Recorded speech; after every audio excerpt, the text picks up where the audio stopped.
our last presentation, I vores forrige præsentation my purpose was not to teach anything new. var mit formål ikke at lære noget nyt. It was just to clarify and hopefully solidify in your mind Det var blot for at grundfæste og opklare nogle ting i jeres sind. the point that we want you to see. Den pointe, som vi gerne vil have, at I ser. The dynamics of the 2016 presidential election, Skyldes dynamikken omkring præsidentvalget i how that was 2016 typified i USA, og jeg har in a netop battle typificeret, that's over 2,000 years old. som var typificeret af et slag, der var over 2000 år gammelt. Many people have looked at this battle. Mange folk har kigget på det slag. It's one of the most pivotal battles in ancient history. Det er de vigtigste slag i gammel historie, gammel tid. And what we're trying to show is that you can take the dynamics of that battle Og det, som jeg forsøger at vise, er, at man kan tage dynamikken fra det slag, and see how it's pointing down through the ages to the end of the world. og se, hvordan det viser frem til andre But when tider. you til do verdens that, ende. Men når man gør det, you need to do it in a very careful and controlled fashion. så bliver man nødt til at gøre det på en meget forsigtig og kontrolleret facon When og you måde. start trying to identify the people, the players, Når man begynder at identificere folkene, spillerne, aktørerne. one of the things that we should know En af de ting, som vi bør vide, is that symbols can have more than one meaning. det er, at symboler kan have mere end en betydning. We teach that in our movement. Det lærer vi og underviser vi om i vores We're all aware bevægelse. of it. Vi er alle bevidste om det. A lion En løve is a symbol of Christ and Satan. er et symbol på både Kristus og So when Satan. you come to this battle Når man kommer til dette slag, and we start talking about symbols having more than one meaning, og vi begynder at tale om, at symboler har mere end en betydning, it's not as simple as saying these people can represent different characters at the end of the world. så det er ikke så simpelt som at sige, at disse aktører kan repræsentere forskellige karakterer ved verdens ende. We're taking the story itself, Vi tager selve historien, and hopefully we can see now that it's a parable, forhåbentlig kan vi nu se, at det er en lignelse, and we're looking at that parable from different perspectives. og vi beskuer den lignelse fra forskellige perspektiver. They're very directed and pointed. Den er meget direkte og skarpt eller pointeret. And when you do that, Og når man gør det, what you've seen det som man har set, det som I is har that set, these battles explain det er, at disse slag forklarer end-time prophetic events endetids profetiske begivenheder in a way that is not immediately clear på en måde, som ikke er klar med det samme og tydelig med det samme, unless you view them in a very in the proper fashion. medmindre man ser på dem på den rigtige So måde. people have argued in the past, Så folk har i fortiden argumenteret, how can you get Greece fighting against Greece, hvordan kan man tage, at Grækenland kæmper mod Grækenland, and how can you get, if that's the case, og hvis det er tilfældet, and then you have the king of the north and the king of the south all the way through chapter 11, og man så har Nord og Sydens konge hele vejen igennem Daniel 11, that this would seem to be a story about a battle between the king of the north and the king of the og det south. så vil så, hvordan kan det så være en kamp mellem Nord og Sydens konge? One would be the south and one would be the north, Den depending ene on vil which way være you... syden, den anden vil være Norden. But you've seen the way we've interpreted this prophecy. Men jeg har set, at måden, på vi har fortolket denne profeti, This parable is different. denne lignelse er forskellig, And Ja, anderledes. this battle is so complex og dette slag er så komplekst, to fully understand the truths. at for at fuldt ud kunne forstå sandhederne, You need to view this battle at least in two different ways. så har man brug for i det mindste at se på det slag fra to forskellige perspektiver af. And all I was commenting on is one of the perspectives, Og alt, som jeg kommenterede på, det var et af perspektiverne. the one that's easy to see. Det, som er lettest at se. You have two people Vi har to personer, who at first sight seem to be fighting against these people, som ved første blik ser ud til at kæmpe imod disse personer. but you can also understand the battle, Men man kan også forstå slaget, that each one of them at hver enkelt en af dem is trying to take control of these three enemies. forsøger at få kontrol over disse 3 fjender. And if you can see it from that perspective, Og hvis man kan se det fra det perspektiv, you can see how each of those armies with their respective leaders så kan man se, at hver af de her med deres respektive ledere can represent two competing parties repræsenterer 2 konkurrerende partier, that are trying to take control of a common enemy. som forsøger at få kontrollen over en fælles fjende. And when you see it from that perspective, Og når man ser det fra det perspektiv, you see that these two people så ser man, at disse 2 become personer enemies ikke er fjender, as they're trying to take control of the United States government, når de forsøger at få kontrollen over USA's stat, the three branches of government. statens 3 fordelinger, And then when you eller start magtens introducing the tredeling. subject of the elephants, Når man så begynder at introducere konceptet om elefanter, you can develop another story. så kan man udvikle en anden historie. But those elephants are discussed Men de elefanter, de bliver diskuteret.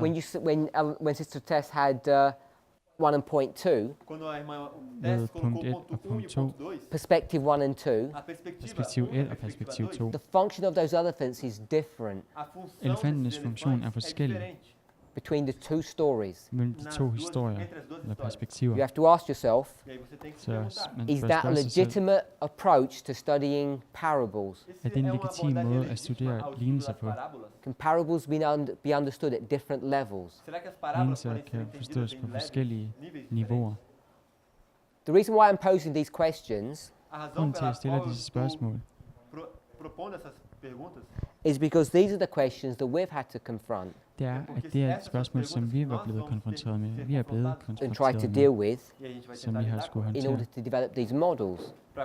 og hvorfor vi har udviklet modeller. And what you must not do, Hvad man ikke må gøre, depending gøre. upon the time constraints afhængig af tidsbegrænsninger, and your ability to handle these complex subjects, og din evne til at håndtere disse komplekse emner, is not just to accept them, er ikke blot at acceptere dem, because that's why we're in this situation today. og det er grunden til, at vi er i den her situation i dag. We've got our prejudices, our preconceived ideas, Vi har vores forudindtagede holdninger og fordomme. brought them to a study.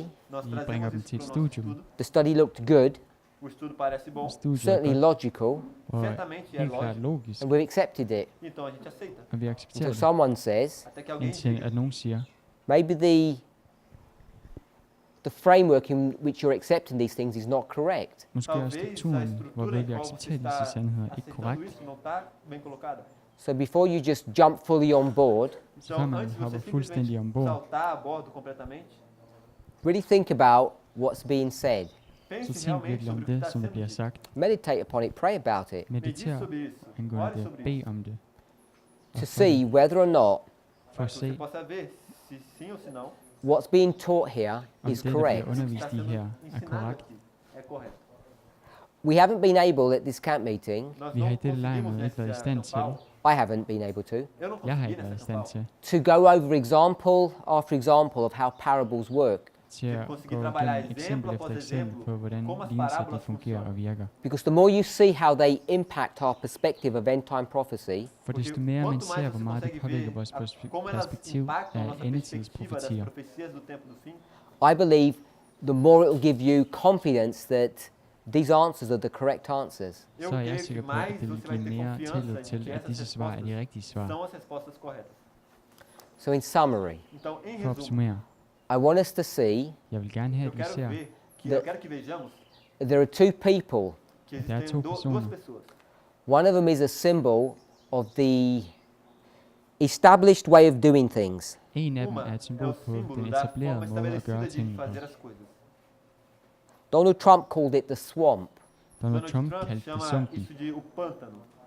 You need to decide whether it was a swamp I bliver nødt til at beslutte, om det var sumpen, or whether it was the last great hope eller om det var det sidste store håb, or the sixth head of Bible prophecy, eller det 6. hoved i Bibels profeti, which are just different ways of saying the same thing. hvilket er forskellige måder at sige det samme på. That this system of governance at dette statssystem was the only thing separating us var det eneste, der adskilte os for the time of trouble that has never been on this earth. på den trængselstid, som aldrig har været på jorden. The Sunday law history. Søndagslovshistorien.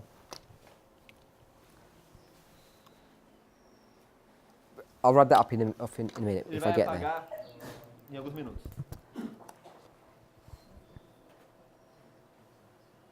Someone asked the question, Nogen stiller spørgsmålet, why I was talking about John the Baptist. hvorfor jeg talte om Johannes Døberen. If you go to Luke chapter 3 verse 14, Hvis vi går til Lukas evangeliet kapitel 3, vers 14,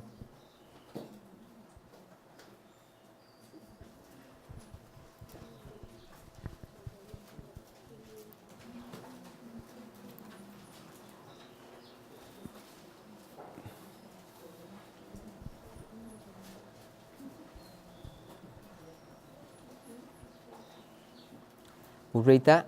Eu vou ler Lucas Este. 3:14. 3, 14. E Men soldados o interrogaram stridsmændene também, spurgte ham og dizendo: sagde, E hvad nós que skulle vi da faremos? gøre? Og E han ele sagde lhes til disse: dem, gør ikke A vold, ninguém trateis brug mal, ikke nem underfundighed, defraudeis. og lader æder nøje med æders Contentai-vos sold. com o vosso soldo. So all I was pointing out Então, alt tudo que eu det, som jeg estava vil vise apontando og pege is på, that it was wrong for God's people é de que era at det var errado forkert pro for povo Guds de folk Deus to have a professional paid army. ter at have en exército que era professionel pago, pessoas betalt pagas para hær. trabalhar no exército. In the English, it's called a standing army. På engelsk kaldes det en stående hær. Padrão, So exército. people are paid to be soldiers, whether they fight or whether they don't São fight. pessoas Hvor que folk vão estar sendo betales for pagas at være para ser soldater, soldados, om de kæmper eller de quer ikke kæmper. haja guerra, ou mesmo se não haja guerra. It's the very system you have in your country in Brazil. É o mesmo sistema que Det er nós selv temos no samme nosso system, país som I har i aqui, jeres no land, Brasil. Brasilien. It's a career. É uma Det er en carreira. karriere. They were not supposed to have that model. E não deveria Det var ikke existir formålet, at de esse skulle have den modelo. model. Without going into the details of why that is so, Uden Sem at gå i entrar nos detaljer med, detalhes hvorfor de det var por que sådan, isso era assim, the point I wanted to make så er pointen, som jeg gerne vil komme med is that og vise, John doesn't address that issue. é que Det er, João, at ele Johannes, não han fala ikke sobre esse assunto. He only kommenterer wants to på det address a spørgsmål. specific issue, Ele quer Det eneste, han abordar gør, det er, at han somente kommenterer på et assunto specifikt, específico, which was the Problem. arrival of the Messiah. que é a hvilket var chegada do Messias Messias. ankomme. And he's not Ankomst. making the point of joining the army or not joining the army. Ele não Så tá han fazendo laver nenhum ikke en ponto pointe om at falando se tilslutte sig deve ou herren, não eller entrar no ikke exército. tilslutte sig herren. My understanding O meu Min entendimento forståelse, is that God's people were meant to have a militia. é det er, at que Guds folk a ideia pro povo de var Israel, formålet, pro at de povo skulle have de en Deus, é que eles milits tivessem i stedet que é for. uma milícia. Hopefully we all know what a militia is. Forhåbentlig Espero ved vi que alle, hvad en nós milits det er. saibamos o que é uma milícia. It's an army, É um Det er en exército, hær, but it's not people who are in full-time employment. mas não men são det er ikke pessoas que são folk, som er empregadas fuldtidsansatte. para trabalhar com isso. They're just normal people like us, São Det er normale como mennesker nós, ligesom os, and in a time of crisis, e quando og, surgisse uma crise, og når der er en put down their krise, work tools and they take up their weapons and Så så fight tager for de deres themselves. arbejdsværktøjer, abandonariam suas armas de lægger dem til trabalho, siden og tager tomariam suas kampvåbne armas, op. e aí lutariam por eles mesmos. You could read about that in Patriarchs and Prophets, Você Man pode kan ler læse om sobre det isso em i Patriarcas e Patriarker og Profetas. Profeter, page 747. Em inglês, Side página 747. 747. So I'm not going to read it, Ele não vai så jeg vil ler ikke isso na læse det. Bíblia. but it talks about this issue about having a standing army. Men det taler om aí vai dette falar sobre spørgsmål esse om at have en assunto de stående ter hær. exército regular. And in Ja, that regulær hær. history, E nessa Og i den história, historie, God punished them for doing that, Deus så straffede Gud dem for at gøre det, for at have en for stående taking hær. pride and glory por ter For deres orgulho, stolthed a glória, og den a herlighed glória in the military strength of the nation. na força i militar da nationens militære styrke. But when John is here, Mas Men quando når João Johannes tá er bem, her, no comment is made upon this issue ele não så faz bliver der slet nenhum ikke comentário kommenteret på sobre det isso, spørgsmål. because it's not attesting truth. porque isso não é Og det er uma fordi, det verdade ikke er en presente. testen not the eller present prøvende truth. sandhed. Não era a verdade presente. Det er ikke den Present truth in nuværende that sandhed. history A verdade presente naquela história Det er ikke nuværende sandhed i den historie. is two things. eram Den duas nuværende coisas. sandhed i den historie er It's to the ting. Sabbath É o sábado Det er and sabbaten, the nature of man. e a natureza og det do homem. er menneskets The natur. two primary doctrines that need to be straightened out and addressed. To primære doktriner, som bliver nødt til at blive, der bliver nødt til at få klarhed omkring. Abordadas.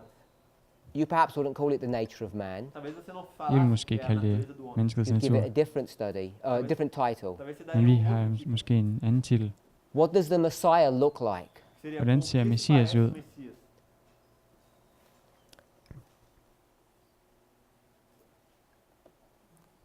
Let me read a Spirit of Prophecy quote. Deixa Jeg vil gerne læse citat fra profetiens ånd. de profecia. Evangelism, Tá no livro Evangelismo. Evangelism på engelsk. 612, paragraph 4, I think. 612, paragraf 4, tror jeg det er. 612. Sim. 612.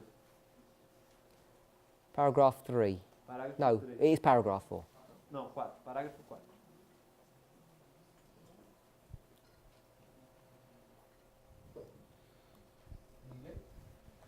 Em inglês. É o mesmo, em inglês e em português.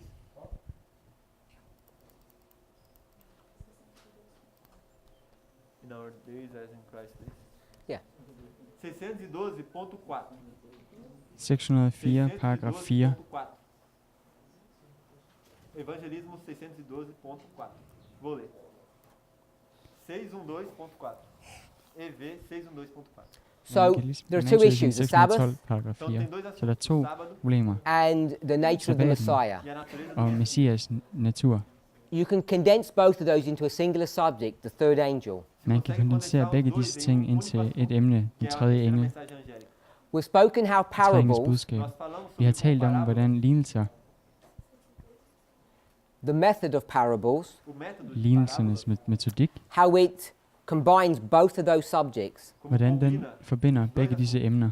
whether it's the nature of Christ que Hvordan seja det a er natureza de Kristus Cristo, natur, or whether it's the Sabbath. eller om det er sabbaten. And you've seen how we can connect them together. e vimos Og I har como set, nós hvordan vi conseguimos kan forbinde conectar disse to ting Singular sammen. subject. É o único assunto. Det er et lignende So emne. those people who are preaching or studying Então, essas Så de pessoas que personer, estão som estudando prædiker eller ou studerer pregando, the third angel's a message terceira tredje engels mensagem budskab, angélica, and are doing so according to the rules of William Miller, que og estão gør fazendo det isso efter de acordo William com as Millers regras de regler. Guilherme Miller, what's being portrayed there que está Det, som der sendo bliver portrætteret, er in that Spirit of Prophecy quote that I'm paraphrasing nessa i citação do Espírito dette Santo citat que fra acabou de profetiens ånd, jeg parafrasear, genfortæller is det, that they're using the methodology é que det er, eles usam at de uma bruger metodologia metodikken, of parables, de parábola, bruger of comparing lignelseslæresmetodikken. and de contrasting comparar things. e contrastar. De sammenligner og kontrasterer ting. All about symbology. Det hele handler om Da symbolik. simbologia. Yesterday, I Ontem, går I made a statement that you may have found provocative, eu fiz kom jeg med en afirmação udtalelse, que som I talvez måske você fandt achou provokerende, but it's grounded on a Spirit of Prophecy quote and a principle. men mas den ela er está funderet på et fundamentada numa citat fra citação do profetiens Espírito ånd, de eller et profecia e princip, um princípio do Espírito de profecia. That at first sight may not be obvious, but the more you think about it, the more you see that it is correct. som ved første øjekast måske ikke kan ses eller ser forkert ud, men jo mere man tænker om det, jo klarere bliver det. Você consegue ver que é correto. Is that when we present Christ to the world, É que Det quando er, nós at når vi apresentamos præsenterer Cristo Kristus ao til mundo, verden, we should be presenting a Christ nós så bør vi devemos præsentere apresentar en Kristus, that's brought to view through typology que som ele blev ele bragt til live consegue gennem enxergar ele typologi através da profecia, or symbology. eller da symbolik. tipologia ou da simbologia. Not a literal Christ, a symbolic Christ. Não Ikke en literal, mas bogstavelig Kristus, men en symbolsk A literal Kristus. Christ is too narrow, too blinkered. En bogstavelig Kristus er for snævert, fechado. And by doing that, og ved at gøre det, Fazer isso by presenting that type of a Christ, por ved apresentar at esse tipo de Cristo, præsentere en you sådan form for destroy your Kristus, ability to understand how he will operate at the end of the world. så ødelægger man ens evne til at forstå, hvordan han vil fungere i verdens ende. Remember we said that Christ, lembre-se que Husker nós I, at vi falamos sagde, at Kristus, let me backtrack, lad mig gå the lidt sword tilbage, is the book, at vou dar um sværet passo er atrás, que a bogen, espada é o livro, the word, a palavra, Jesus is the living word, Jesus Cristo er a det levende palavra ord, viva, he's a parable, ele é uma parábola, det er en the whole of lignelse, the Bible is a parable, toda a Hele parábola, Bibelen toda a er en Bíblia é uma lignelse. parábola, and from Christ, og fra Kristus, that human and divine man, que é den homem divino e menneskelige humano. og guddommelige you mand, jump to the fact that we are human and divine, har vi til det faktum, at vi er menneskelige og guddommelige, making us the sword. og derved gør vi os til So if you sværd. want to understand Então, se você Så hvis I quer gerne vil entender forstå, what you're supposed to be doing at the end of the world, hvad o que I você deveria estar bør fazendo, gøre ved verdens ende, you need to know what Christ would be doing if he were here. så bør I vide, hvad Kristus ville gøre, hvis han var her. se ele estivesse aqui. And you know what he would be doing because he's already shown you Og I ved, hvad han ville gøre, for han har allerede vist det. Porque ele já te mostrou isso. in every single book, in every single story. I hver eneste bog, i hver eneste historie. That's what this movement is teaching. Det er det, som denne bevægelse den This underviser. concept of repeat and enlarge. Konceptet om gentagelse og forstørrelse. Coming back to our passage, Når vi kommer tilbage til vores Dennis, we passage, had the page number in Portuguese. jeg ved ikke, om I alle har stedet på portugisisk. Det har det. Em nossos dias, como no tempo de Cristo, pode haver uma leitura ou I interpretação vores dage, errônea som das Kristus dage, er der en, casos judeus kan der være houvessem en estudado mislæsning og misfortolkning af skriftene. Hvis jøderne havde studeret skriftene med ærlige pesquisas haveriam sido hjerter, så ville deres undersøgelse have blevet belønnet med en sand viden om tiden, og ikke kun om tiden, men også om den måde, som Kristus skulle So what we've seen komme is, på. Então o que nós vimos Så det, som vi ser, if det the er, Jews had studied the Bible correctly, det er, at hvis jøderne havde studeret skriftene på den rigtige måde, they would have known two things: så ville de have vidst to ting. the time Tiden, and also the manner. og også måden, hvorpå And if Kristus we ville read that komme. word manner, Og hvis vi læser det ord, måden, it's the same thing as we read yesterday, så er det det the day samme, before, som vi læste i forgårs, when we said the mission. da vi sagde missionen. The manner and the mission are synonymous terms. Måden og mission er synonyme begreber, So they would have understood when he was coming så de ville have forstået, hvornår han ville komme, and what he would have looked like when he came. og hvordan han ville se ud, når han kom. quando ele viesse. Do they know when he's coming? Será que ele Vidste sabe de, hvornår han quando kom? ele vai vir? They don't. Det ved de ikke. And do they know what he's going to look like when he comes? Og vidste de, hvordan han ville se ud, når han Como kom? ele vai se parecer quando ele vier? They don't. Det ved de ikke. In order to understand them, For at forstå Então, det, para entendê-los, they need to employ parables. så blev de nødt til at benytte lignelser. tinham que empregar parábolas. The principle of compare and contrast, Princippet om at sammenligne og kontrastere, so that they would have understood the time and the manner of his coming. Então, så de eles kunne have teriam forstået entendido tiden o og tempo måden, e a hvorpå maneira han ville komme. And that's what we're supposed to be doing today. Og det er det samme, som vi bør gøre i dag.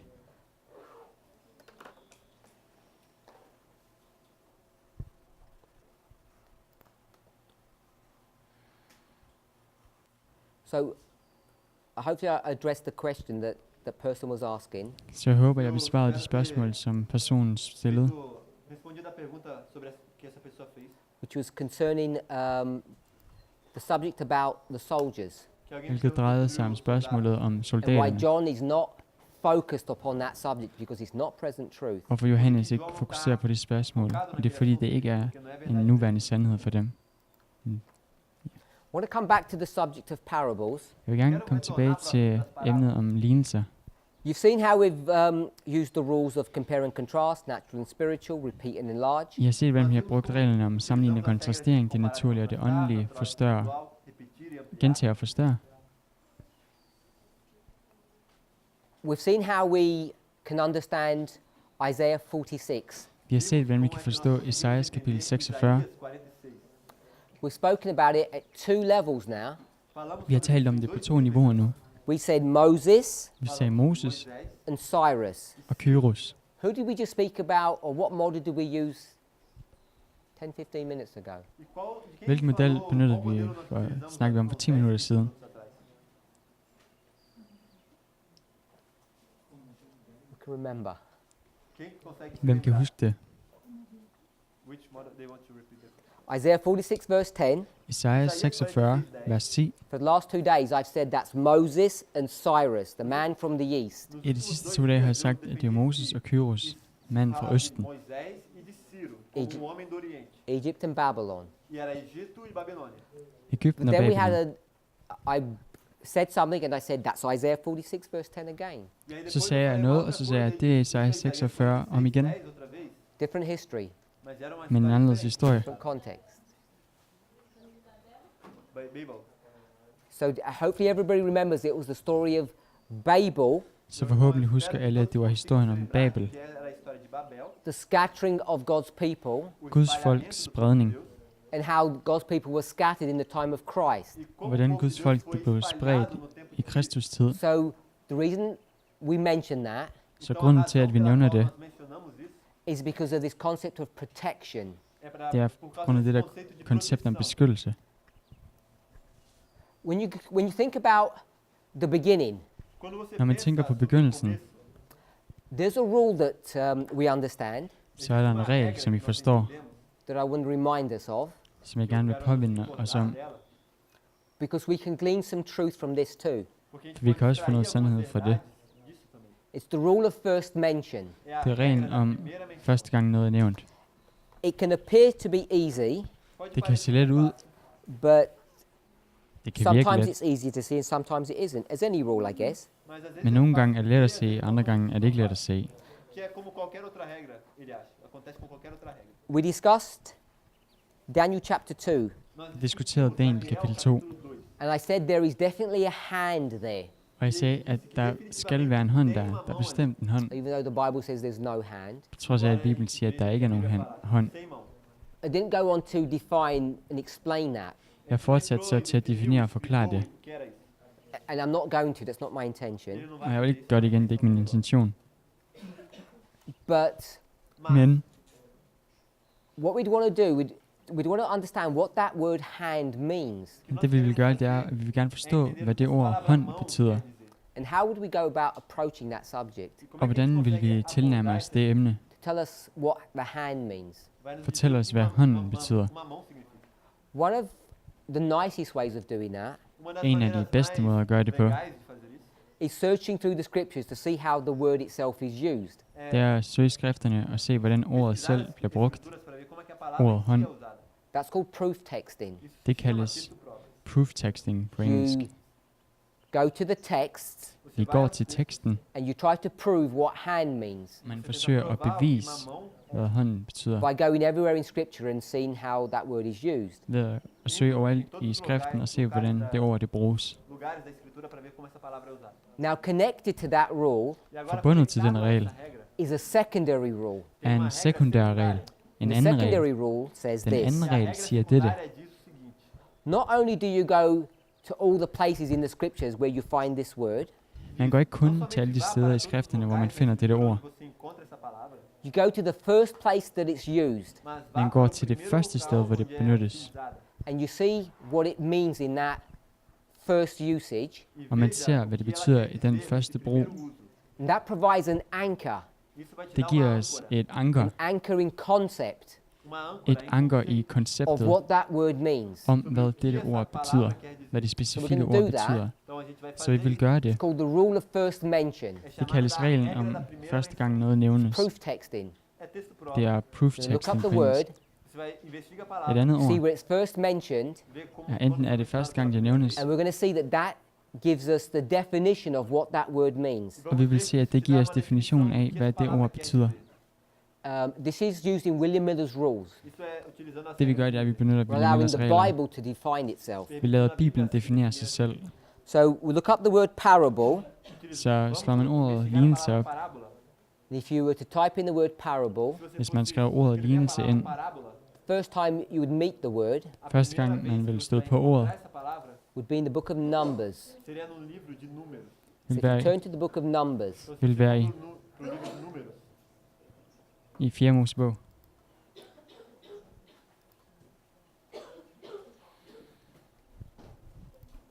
Numbers chapter 23. 4. Mosebog, kapitel 23. 23.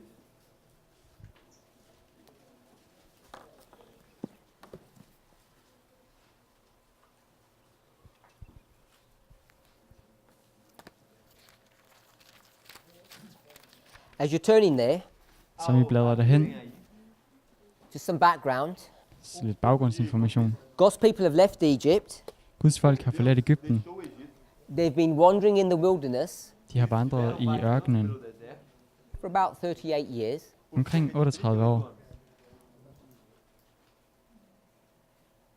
And they're just about to enter into the promised land. Og de er lige ved at gå ind i det, entrar na terra prometida. They're coming out of the i det wilderness, lovede land til dem. De kommer ud af ørkenen, and between i them det forjættede and the land. glorious land are a Og number mellem of dem countries. og det forjættede land er der nogle andre lande. Há uma porção de países. And these countries, E Og esses disse lande on the most part, are relatives of God's people. er for det meste maioria são de familiemedlemmer af Guds folk. And these people Og disse folk pessoas. don't actually want God's people to pass through their land. Não querem vil que egentlig o ikke have, at Guds folk går igennem So they deres want to land. resist them. De vil gerne modstå dem. This particular story begins in chapter 22. Denne specifikke historie begynder i kapitel 22. So, before we read from chapter 23, Så vi vil læse fra kapitel we'll 23, go to 22 verse 1. Vamos para men vi går 22, til 22, kapitel 22, vers 1. Números 22:1. Mhm. 4. Mosebog 22, vers 1. Og Israels børn rejste derfra, og de lejrede sig på moabiternes slette marker, på hin side So, Jordan mod Jericho. They're in Moab. Så de er i When it moabiternes says slette. this side of the Jordan, Når det siger på hin side af Jordanfloden, it means on the eastern side, så betyder det på østsiden, on the side that is not Israel. på den side, der ikke er Israel, That makes sense. hvis det giver mening. I think today you would probably call it Jordan. Talvez hoje a gente Country. chamaria de Jordânia. De er ved Jordanfloden. If you go to verse 2, Se você Hvis for I pro går til vers 2, we'll read that. vi læser det. Números Og 22:2. Balak, Sippors søn, Vendo, så pois, alt det, Balaque som e Israel havde gjort Zippor, amoritterne. tudo que Israel fizera aos amorreus. This is the king. Esse Det der er kongen, He's seen what Israel has done to the Amorites. der har set, hvad Israel har gjort mod In amoritterne. verse 3, E no Vers 3 he says he's scared. siger han er bange. Then the story begins. Så begynder historien. They send for help. E eles De pedem sender por ajuda. Verse leder 5. efter hjælp. Vers 5. They want to get help E eles querem De vil ajuda gerne have hjælp from a false prophet called Balaam. fra en falsk profet kaldet Bileam. And I'm sure you know the story. E Og jeg er sikker på, at I kender historien. Balaam's going to go on his donkey. He's going to have some problems, but he eventually gets to where he needs to be. Bileam rejser på sit æsel og støder på nogle problemer, men eventuelt kommer han hen, hvor han skal være. Brings us to chapter 23. Isso nos leva ao capítulo Men i 23. kapitel We'll 23, read verse 1. Vamos så læser vi ler vers o 1. versículo 1. 23, vers 1. Og Bileam sagde til Balak, byg mig her 7 altere, og bered mig her 7 okser og 7 vædre. Para-me aqui 7 novilhos e 7 carneiros.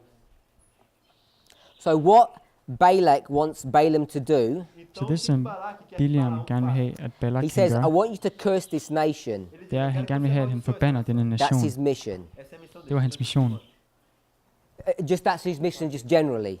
sådan generelt And he set. begins this work in 23:1 by offering these sacrifices. Og han begynder det der arbejde i vers 1 ved at ofre de her fazendo dyr. esse sacrifício. And then he's going to wait for the Lord to give a response. Så vil han vente på, at Herren giver et svar.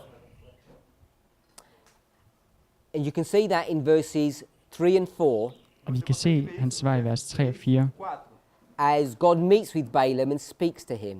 hvor Gud Deus mødes encontra med, com Balaão e fala com med Bileam og taler med Verse ham. 5 it says, God put a word in Balaam's mouth No verso Vers 5 siger, der lagde Herren ord i Bileams mund and says, you need to repeat these words. og sagde, du skal gentage disse ord. Verse 6, Vers Então 6. chegamos ao verso 6. he goes to the king and he starts speaking. Ele Han vai går até o rei e til começa a falar. fyrsten eller kongen og begynder at And tale. that's where you get to verse 7. E aí que Det er her, man kommer til vers 7. So we'll read verse 7. Então Vi læser vamos vers ler 7, Números 23, verso 7. 23, 4 Mosebog 23, vers 7.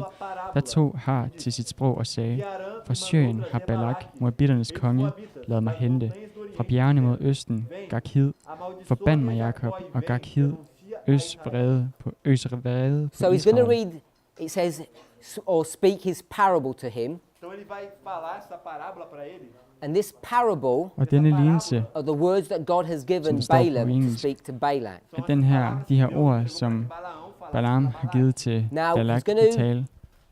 Go through this story, Então ele vai Han vil gå igennem denne historie, this interaction with Balak, denne interaktion med Balak, a number of times. número de vezes. sker They're called mange gange. oracles by some people. Ele chama, algumas pessoas falam que são oráculos. Kaldes orakler messages. af nogle folk, eller budskaber. Do we know how many messages he gives him? Você sabe Ved vi, quantos hvor mange mensagens budskaber ele han dá? giver ham? That was the first one. Det var den første budskab. 3 or 4. He gives him 4 messages. Ele dá Han giver ham 4 4 budskaber. You can see them in 23 verse 1, Man kan se dem i 23 vers 1, 23 verse 13, 23 vers 13, that's the second, det er den anden, then 24 verse 1, så 24 vers 1, and then 24 verse 15. og så 24 vers 15. And 24 verse 15 is the final and last one. Og i 24, vers 15 er det den sidste og endelige. So I've just given you those Bible verses. Jeg giver blot de bibelvers. Let me give you a few more. Lad mig give jer et par mere. Nogle stykker With mere. number 1, Nummer 1 verse 7. er vers 7. He took up his parable. Ele fala disso. Han tog sin The second lignelse one. på engelsk. Na segunda vez Den fala. anden Is 23:18. Tá no er 23. 23:18. He took up his parable. 18, vocês param? Og han tog til sit sprog på dansk, men på engelsk står der, og han tog 3:18. til sin lignelse. Então proferiu a sua parábola. 24 is the third parable now, the third oracle. 24 é a quarta Vers parábola, o 24 quarto er oráculo. den Verse 3, er det fjerde he took up his lignelse. parable. E proferiu a sua Vers 3, parábola. And then verse kapitel 3, 15, 24 vers 3, han tog sin he tredje took up his lignelse. parable. På dansk igen står der sprog. Vers 3, han tog op sin lignelse. Hopefully we're okay with that. Forhåbentlig er vi okay med det. In his last one, Denne sidste, he begins to explain more about what's going to happen. i den her sidste begynder han at forklare mere om, hvad der skal ske. He speaks about other nations now. Han taler om andre nationer nu. Verse 20, Vers 20, verse 21, vers 21, verse 23. vers 23. Over and over again, he's going to take up his parable. Om og om igen, så tager han til sit sprog på dansk, men på engelsk So, tager han til what sin in reality lignelse. is he doing? Så hvad er det i realiteten, at han gør? He's speaking about future events, Han taler om fremtidige about the begivenheder, interaction between various nations and what's going to happen to them. om interaktion mellem visse nationer og hvad der skal ske med dem. It's all about the rise and fall of nations. Det hele handler om nationers fald og opstigning. Hopefully you can see that. Forhåbentlig kan I se det. To me, For mig, perhaps the most interesting verse Talvez o verso så er mais måske det mest interessante vers in the context of what I want to share i konteksten af det, som jeg vil dele, interessante agora is Numbers 24, verse 17. så er det 4. Mosebog, kapitel 24, vers 17. If we turn to Numbers 24, 17, and we'll read that. Vi går til 4. Mosebog, kapitel 24, vers 17. Vi læser det. Vê-lo-ei, Jeg ser mas não ham, agora. dog ikke nu. Contemplá-lo-ei, Jeg mas skuer não de ham, perto. men ikke nær. Uma estrela Der opgår en prosperará stjerne af entre as Jakob, og der hæver sig et spir af Israel, og det knuser Moabs hjørner og ødelægger alle Sets børn. destruirá todos os filhos de Set. Hopefully we can see Forhåbentlig kan vi se, Consiga ver that this is a parable. de que isso at é uma dette her parábola. er en lignelse. Now, Agora, it may not be obvious at first sight. talvez Det er måske ikke tydeligt ved første øjekast. If I said Hvis jeg sagde, he ran, han løb, he moved very quickly, han bevægede sig meget hurtigt, is that a parable? er det en lignelse? Eu falei move? Ah, he run. He ran, he runs, É foto I run. Obrigado. Ele correu muito Han rapidamente. løber, han and he løb, moves very quickly. E ele se han move. bevæger sig meget hurtigt. Is that a parable? Isso é uma Er det en parábola. lignelse? Now, most people will say no. A maioria das De fleste mennesker vil sige nej. They'll just say that's repeat and enlarge. eles vão De vil falar blot sige, at det er en gentagelse og forstørrelse. And I'm saying it is a parable.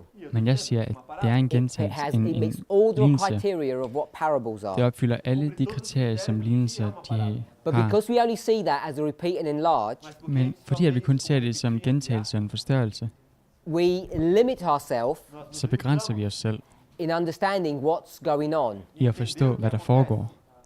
So here we are in Numbers 24:17. Så vi er i 4. Mosebog, kapitel 24, vers 17.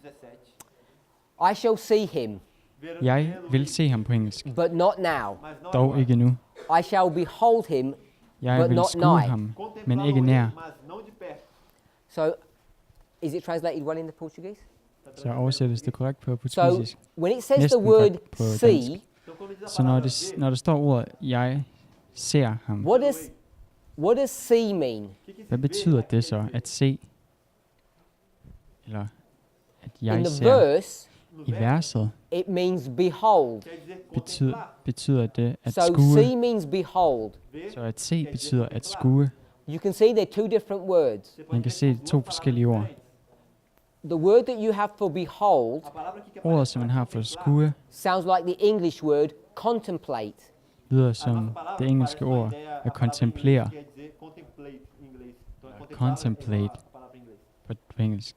So you can see that this word seeing Så man kan se, at det her ord, at is se, not just looking at someone. Não é ikke bare simplesmente betyder olhar at se på nogen. You know, you go shopping or you watch the news and you just notice people. Hvis man for eksempel er ude at shoppe eller købe ind eller se nyheder, man bare lige bemærker The noget. word see means something else Ordet se her betyder noget andet, because it's defined much more accurately, developed in the second word. for det udvikles og defineres meget mere nøjagtigt i næste del af sætningen.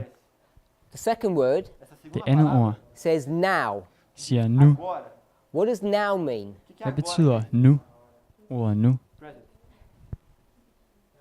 So in the English it means nigh. Så på det engelske betyder det nær. What word is it? Now. Now. Ordet nu. Shall we hold it, but Now, yeah. nigh. No. He just gave that. Now it's present. Oh yeah, so I don't want your definition, I want what the verse's Så jeg definition. vil ikke have jeres personlige definition, jeg vil have versens definition. Dê as palavras que definem. Just like we did a minute ago. Como a gente fez Præcis som vi gjorde for et minut siden. vê-lo e contemplar. See is behold, Vê-lo At se betyder traduz at skue. contemplar. now is nigh. E Nu agora er é o nær. mesmo que perto ou de perto. Vê-lo-ei, contemplá-lo-ei. Não agora e não de perto. So if I said, Så hvis jeg sagde, I'm not coming now, Eu não jeg estou kommer vindo ikke nu, agora. what would that mean to you O que que hvad vil isso det så betyde for jer, pra você? if I'm not coming now? hvis jeg ikke kommer nu? Vindo agora. It can mean various things, Det kan betyde forskellige Várias ting, coisas. but then it says he's not coming nigh. men så Mas aí står depois der fala, og siger, não tô vendo at de perto. men ikke nær, And jeg there- kommer ikke nær. What the Bible's trying to do is uses this parable or repeat and enlarge technique Então, o que a Det som Bíblia Bibelen tá forsøger at gøre, det er at fazer benytte é den her usar essa lignelse, den her palavra, gentagelses- og forstørrelsesteknik, guiar to help define what's going on. pra te til at hjælpe ajudar os med a at definere, hvad der egentlig definir o que tá foregår. acontecendo. We're not studying this, I'm just bringing it to your attention. Vi studerer ikke det, jeg vil blot gerne bringe det til jeres opmærksomhed. There shall come a star out of Jacob, and a scepter shall rise out of Israel. Uma estrela Der kommer en procederá de stjerne af Jacó. Jakob, og der hæver sig et spir af Israel. Just as a point of interest, Apenas como um ponto Blot de som et interessepunkt. if you had heard this, Se você já Hvis I vil høre estudou dette, sobre isso, you're Balak, og I er Balak, would you be scared? vil I være bange? assustado? Se você fosse quem escutou isso, Because it talks about destruction. For det taler om As ødelæggelse, you go through all of these destruktion. parables, quando você continuar lendo Hvis essas I går palavras, til I alle don't mean disse just this lignelser, one verse, I mean the whole package. jeg mener ikke kun dette vers, men hele pakken. mas todo o pacote. Should you be scared or worried? Será Burde que I você være ficaria bange eller assustado bekymret? ou com medo? I would say no. Eu diria que Jeg vil não. sige, You at shouldn't nej, be scared or I worried. bør ikke være Deveria bange eller ficar assustado bekymrede. ou com medo. Because when this person comes, For når denne person kommer, what's he going to do? hvad vil han så gøre? It says in the verse, Diz no verso. Det står i verset.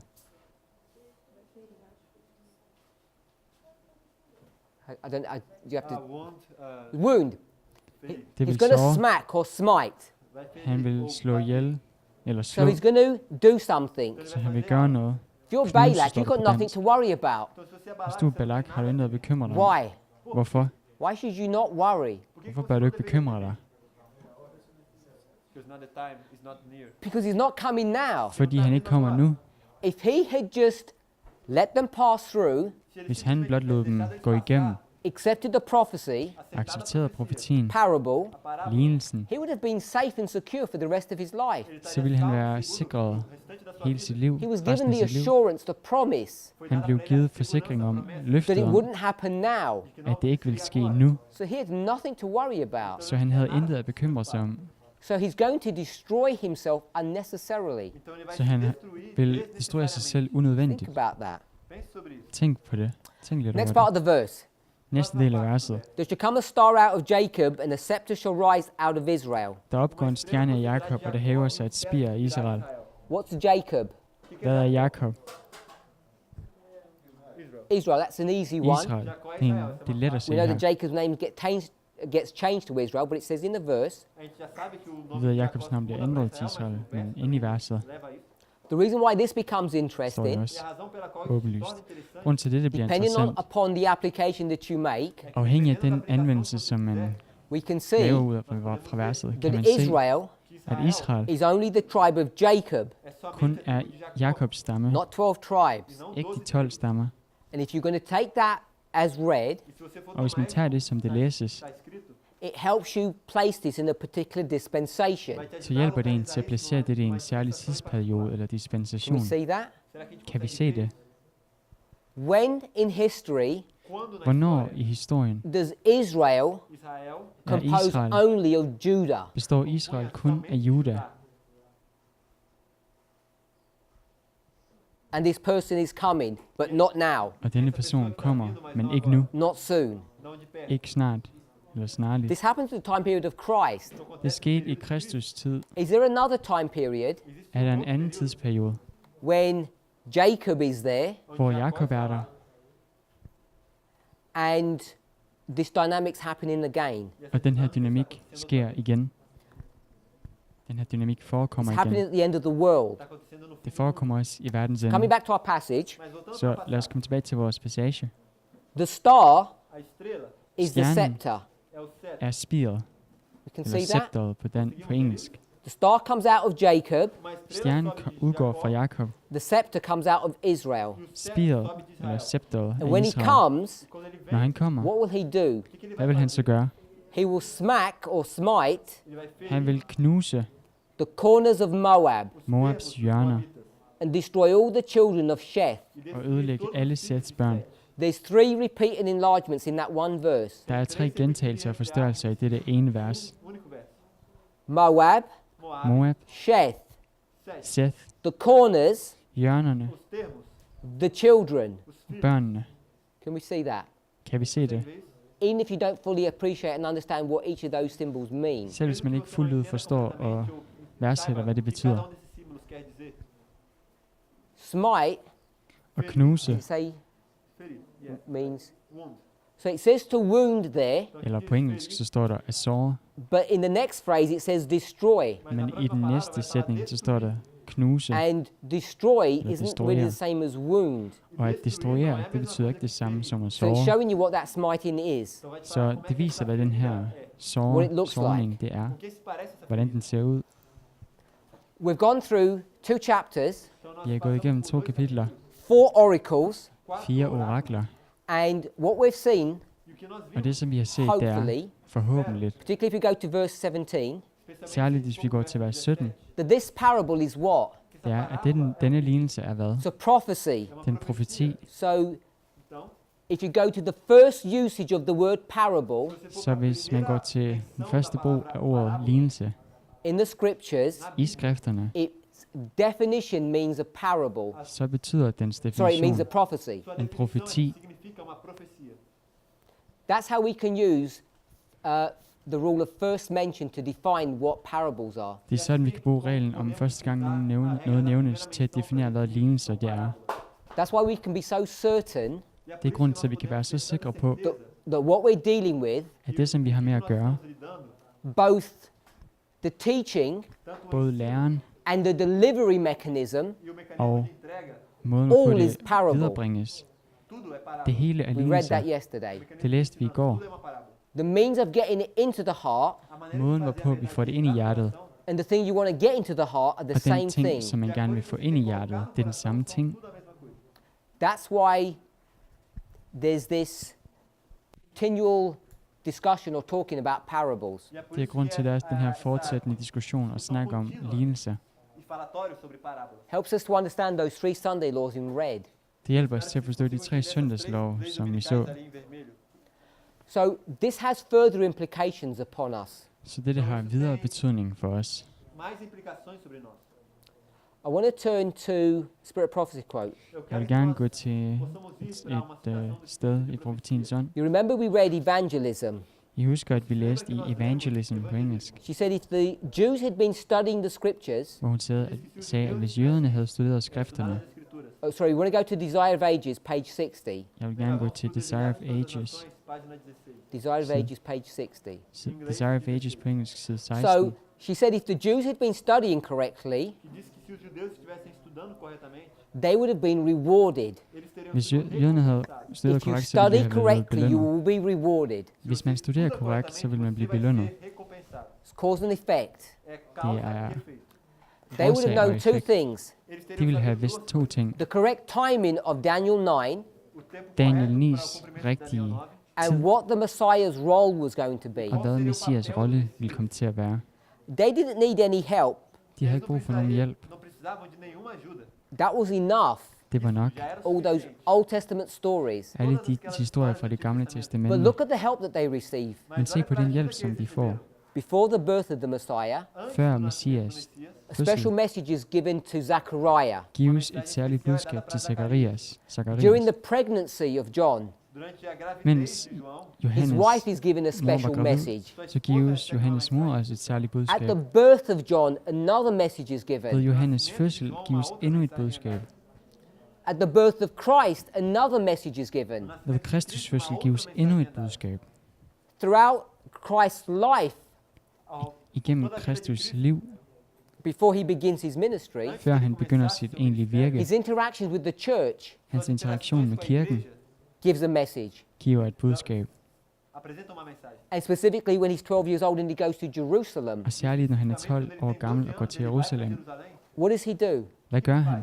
He tells them Han fortæller dem the manner of Christ's appearing.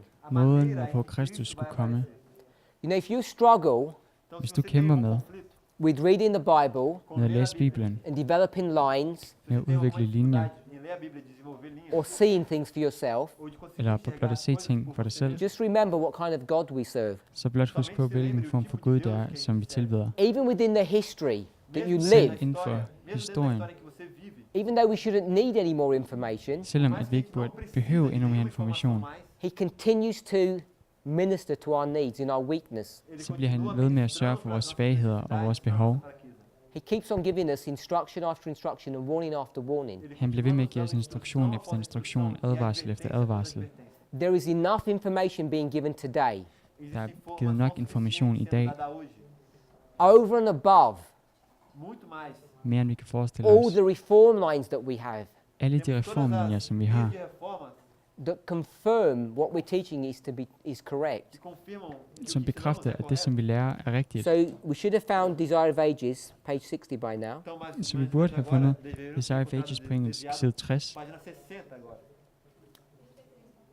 60? 33.4. Ah, 33.4 em português. Antes eu falei 16, mas é 60. Obrigado. 33.4 DTN. And it's, I don't know what the coding is. DTN. Oh, D, D. Não, não. yeah.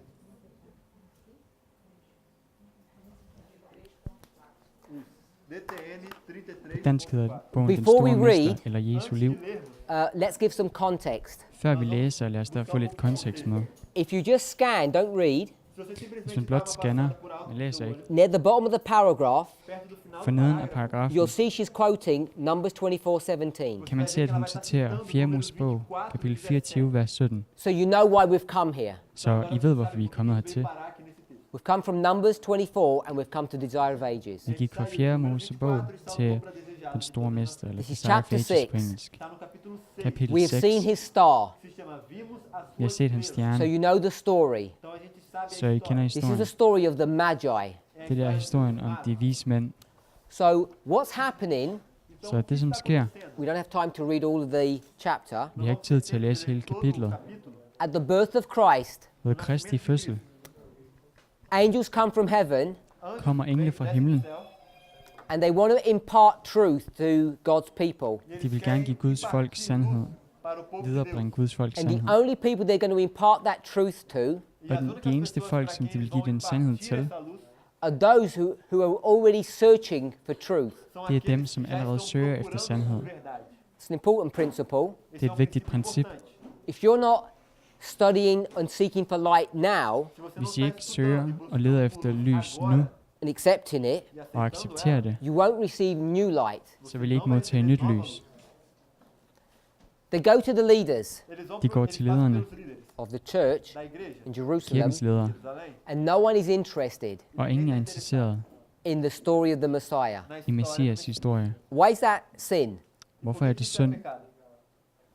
Because the story of Zechariah, Por causa da Fordi Zakarias the historie, story of Mary, na história de Marias the story of historie, Elizabeth, Elisabeths historie, the story of the birth of John, historien om the Johannes prophecy of his fødsel, father, nascimento de João, profetien da profecia do seu om hans pai, far, All of those things have already happened and they know. Alle disse ting er sket, og de ved det. Zachariah Zacharias is not some two-bit nobody priest. er ikke den her ædle store præst. He's a famous priest. Han er en berømt præst. He's well known and respected. Han er kendt og respekteret. And that prophecy, Og den profeti, that interaction he has with Gabriel, den interaktion, han har med Gabriel, is known by everyone. vides og kendes af alle og enhver. So there's no excuse for them not to study. Så der er ingen undskyldning for dem for ikke at studere. I guess just like us. Præcis ligesom os. If you already know the time in which you're living Hvis I allerede ved den tid, som vi lever i, and you're not studying, og I ikke studerer wrestling, og kæmper med when angels come disse ting, når engle kommer to impart truth, for at viderebringe new sandhed, truth, nye sandheder, you can be certain they're not going to come to your door. så kan I være forsikret om, at de kommer til jeres dør. You'll be bypassed and they'll go to another door. De vil forbigå jer og gå til en anden dør.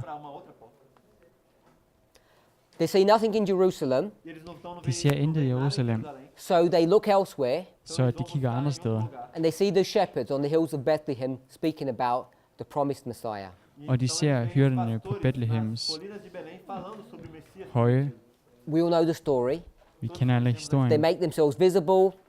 Englene gør sig selv The synlige. shepherds go to Bethlehem, Hyrderne går til Betlehem. find Christ, De finder Kristus. and as per instruction, they go telling everyone. Og som de bliver instrueret om, så går de og fortæller alle om det. That light, that flash of angels, Det lys, det then blink af becomes engle, known and seen by the Magi, hundreds of miles away. bliver kendt og set af de her vismænd 100 kilometer væk. And then what happens Det som så sker, is it initiates det er, a at series det of begynder events that affect these Magi. en række begivenheder, som påvirker de her vismænd. That's the backdrop. Det er So let's konteksten. just quickly go through this passage. Lad os hurtigt gå igennem denne paragraf. The wise men had seen a mysterious light in the heavens upon that night when the glory of God flooded the hills of Bethlehem. De vismænd havde set en mystisk lys i himlen den nat, hvor Guds herlighed That is oversvømmede not a star. Betlehems høje. Det er ikke en It's just a stjerne, mysterious flash of light. men det er blot et mystisk And they lys, see it. og de ser det.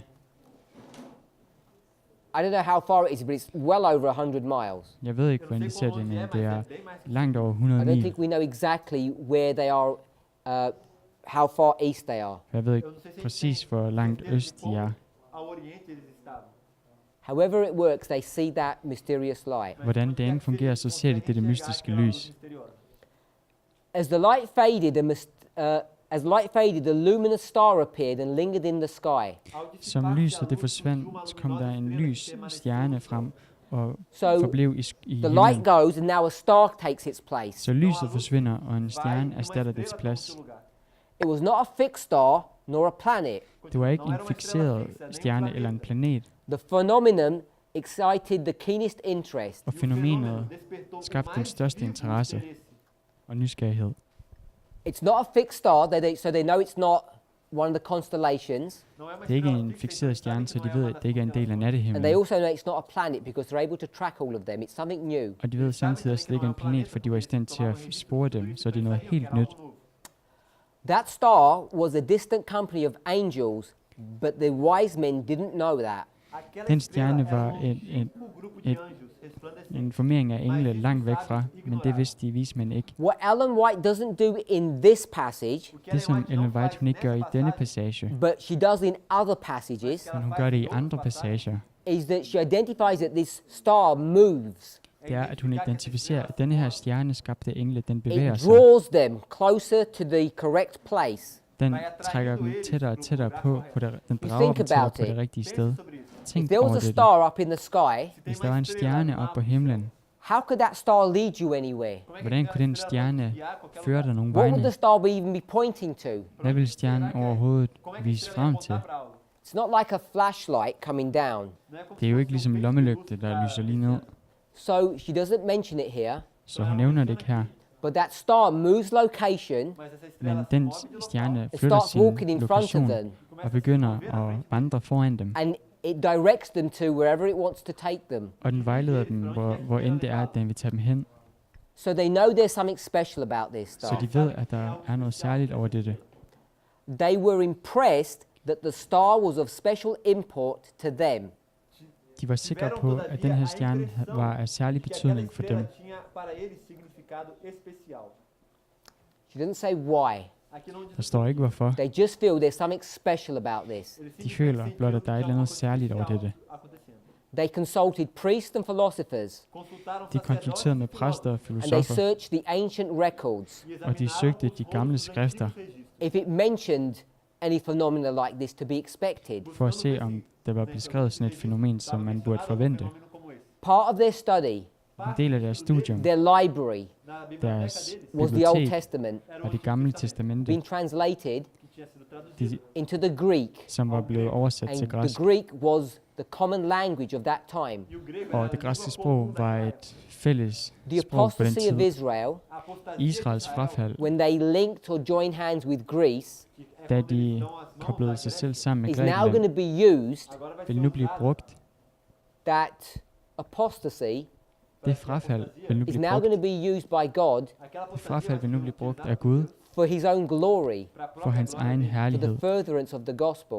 og for evangeliets So udbringning. these wise men, Så disse vise mænd, they're going to read these records, de vil læse de her and they skrifter, come to the prophecy of Bileam. og de kommer til Bileams profeti. She quotes Numbers 24:17. Hun citerer 4. Mosebog, vers 17. There shall come a star out of Jacob, and a scepter shall arise out of Israel. Der vil komme en stjerne ud af Israel, og et spir ud Everything's af, good so far. og et spir ud They af see a Israel. star in the sky, De ser en stjerne i and they skyen, read about a star og de læser om in stjernen God's word, i Guds ord, and they're going to make a connection. og de laver en forbindelse. They ask themselves, De spørger sig selv, could this strange star have been sent as a harbinger of the promised one? den her underlige stjerne være sendt som en forgangsmand for What did they know for Messias? Hvad var det, som de vidste? just based upon what we've read? Baseret på det, som vi netop har læst. Why did they ask that question? Hvorfor stillede de det spørgsmål? Do we know what a harbinger is? Ved vi, hvad en forgangsmand eller en Common på engelsk language? harbinger det er? A sign. De vil se et tegn. They ask themselves, could this star be a sign of the promised one? De spørger sig selv, kunne den her stjerne være et tegn på What do they know? Messias? Hvad var det, som de vidste?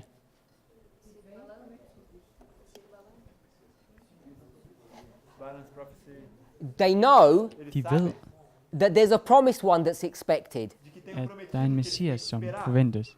She says, Der the står, prophecy of Balaam had declared, at Baleams profeti havde I'm going to sagt, cut through some words, jeg vil springe over nogle ord. I'm going to get the beginning and the end and join them. Jeg vil tage begyndelsen og enden og forbinde Okay, dem. so I'm going to take the beginning, Så jeg vil tage begyndelsen, the middle I'm going to cut out, and I'm going to join midten vil the jeg skære end. ud, så vil jeg komme tilbage til enden.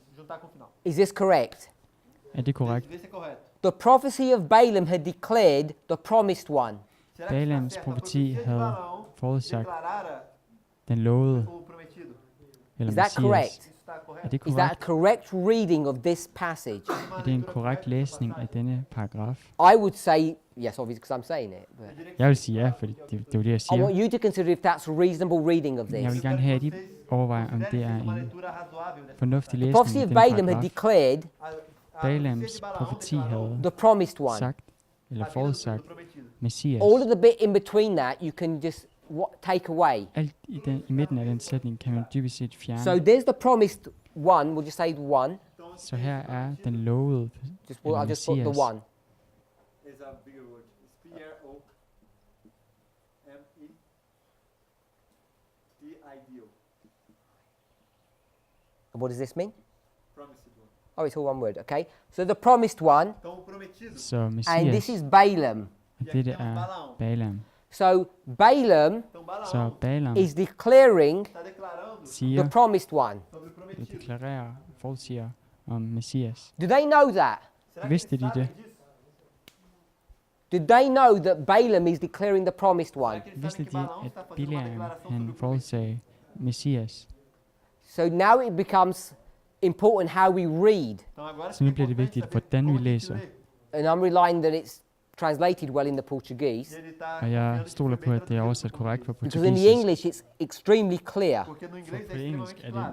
that så these klart, men, at disse mænd, in the next sentence she calls them magi, og i næste sætning kalder hun dem Fala que são os magos. and in the vismænd, first eller sentence she hvordan called hun- them the wise men. og først kalder hun dem de vismænd, og nu kalder hun dem We'll talk about that in a magikerne. moment. Vamos falar sobre isso em momento. But these people, Mas essas Men pessoas, disse they folk, read the prophecy of Balaam. de læser Bileams profeti. What did she just call it? e como é Hvad que ela kaldte chamou hun det lige? The de os? prophecy. Hun kaldte det She profetien. said the prophecy. Because de, Hun kalder den profetien, Bileams profeti. What does it say in the Bible? Hvad står der i ela Bibelen? falou que é uma profecia, mas como é que é chamado o que ele fez na Bíblia, Balaão? Verse 15. Vers 15. Parable. Parábola. In Lignelse. the Bible it says parable, and Ellen White's changed it to prophecy. I Bibelen står der lignelse, og Ellen White har ændret det til Falou que era uma profeti. You wouldn't need any other evidence than just that, would you? Você não precisaria Man de mais behøver nenhuma dybest set ikke andet, evidência nogen além andre dessa. beviser Ellen end det, White's det gør teaching man. us how we should understand what the word parable means. Ellen White belærer os, hvordan vi skal forstå det ord lignelse i den her sammenhæng. The way these two sentences are structured, Måden, hvorpå disse to sætninger er struktureret, she's telling us hun fortæller os, that these men, at disse mænd, Que esses homens, when they read the parable of Balaam, da de læste leram Bileams a lignelse, parábola de Balaão, they knew eles så sabiam vidste that de, he was speaking about the promised one. at han talte om que o prometido. den lovede They may not know who it is, Messias. Talvez De ved eles ikke, hvem não det er, soubessem quem ele era, but they understand men de that's what he's forstår, saying. at det er det, som der står, og det er det, de siger. That's faith, someone said. That's faith, someone said. That's faith. Isso é fé? Okay, I'm det er saying it's tro. not faith. Så jeg siger, at det ikke er tro. I'm saying it's understanding parables. Jeg siger, at det er forståelse af lignelse. Here, they understand, Eles De entenderam forstår. a parábola. if we go to the verse, Se a gente Hvis for vi pro går verso, til verset. Números 24,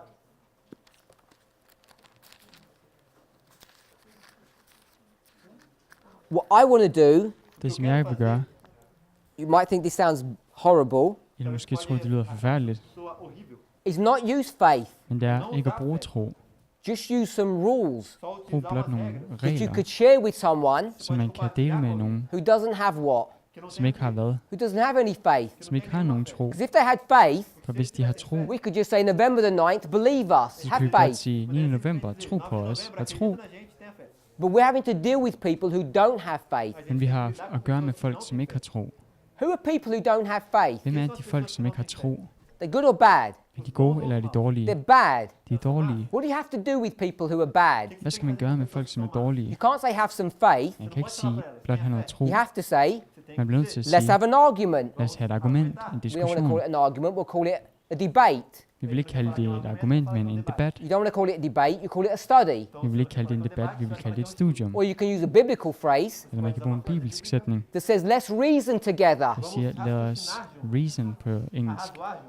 Who does God reason with? Com quem Deus Hvem er det, som arrasou? Gud han People who have resonerer faith or med? people who don't have faith? Folk, der har tro, eller folk, der ikke har Aqueles que tro. não têm fé. Os que não have faith. Don't have faith. Aqueles que não têm Som ikke har Because tro. what color is their clothes? Porque qual é a cor da For roupa deles? hvordan er deres tøj? They're not white, they're red. Det er ikke hvidt, det er rødt. Because they're sinners. Porque eles For de er são syndere. Sinners you have to reason with. Syndere bliver nødt til at resonere med. Ficar arrazoando. Saints you don't. Com os santos Men não. hellige gør Saints man have ikke. faith. Os santos têm fé. Hellige har Sinners tro. don't. Os pecadores. Syndere har So ikke. that's why I'm telling you, É por isso que Så det er grunden til at fortælle jer. let's reason together. Lad os resonere. vamos arrazoar juntos. Perdão. Verse 17. Vers 17. They read this. De læser dette. I'm going to see him, Eu vou vê-lo, Jeg vil se ham. but Jeg not ser yet. ham, mas não agora. dog ikke nu. He is a star Her er Uma en estrela stjerne. procederá, and he is a scepter. Han er en stjerne, og han er et scepter eller et spir. And this star, e essa Og denne estrela, stjerne, this scepter, det er det scepter. they understand it's a parable De forstår, at det er en lignelse. eles entendem que é uma parábola, and they know e eles Og de ved, when he comes, que quando når ele han vier, kommer, what's he going to do? o que ele vai hvad vil han fazer? gøre? Destrói. Going to destroy. Vai Han vil destruir. destruere. So they know that this is a person. Então eles Så de sabem ved, que at det er en está falando de person. uma pessoa. They can decode the prophecy Eles De kan conseguem afkode decodificar a profetien, profecia, because they recognize it's a parable. porque eles for de reconheceram que é genkender, uma at det er en parábola. lignelse. We'll pray Vamos orar and Let's we'll pray. continue our study in the next presentation. Vi fortsætter vores studie i næste præsentation.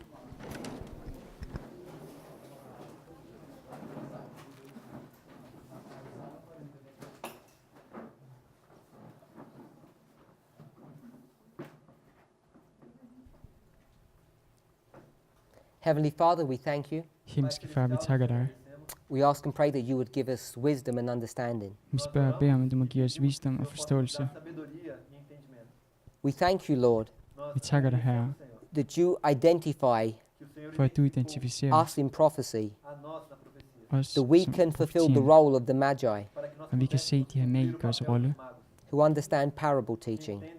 og forstå lignelseslære. We thank you for this. Vi takker dig for det In Jesus' name, i Jesu navn. amen. Amen.